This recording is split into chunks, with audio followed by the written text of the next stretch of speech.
ఆ betting app గురించి జరుగుతుంది. మీకు ఆ స్కామ్ గురించి తెలుసు. ఇంతకుముందు ఈడీ పిలిపించారు. వాళ్ళని నేను కలిశాను.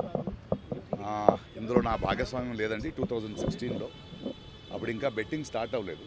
ఒక యాప్ గురించి యాడ్ చేశాను. ఆ తర్వాత అది బెట్టింగ్ అయితే దాని నుంచి నేను తప్పుకున్నాను. I did not take payment అంటే ఓకే అన్నారు. సిఐడికి కూడా ఒక సార్వజనికులు ఒకరు కంప్లైంట్ చేశారు మన పేర్లన్నీ చెప్పి.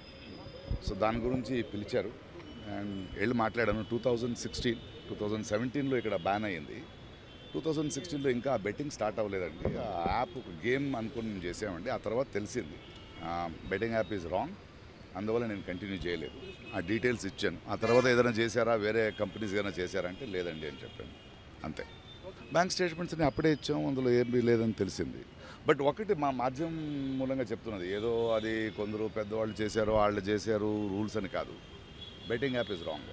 ఓకే, అది చాలా యంగ్స్టర్స్ జీవితాలు పాడైపోతున్నాయి.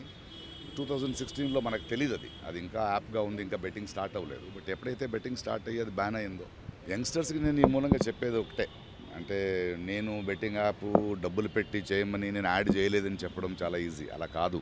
అది తెలిసి చేసినా తెలియక చేసినా తప్పే. యంగ్స్టర్స్ ప్రజలు అర్థం చేసుకోవాలి. మనం కష్టపడదాం, కష్టపడి సంపాదిస్తాం. ఇలాంటి యాప్ పోయి చాలా ఫ్యామిలీస్, చాలా youngsters they have lost there lifes and I'm sorry for that and hope మనం దీని నుంచి నేర్చుకుంటాం. Thank you.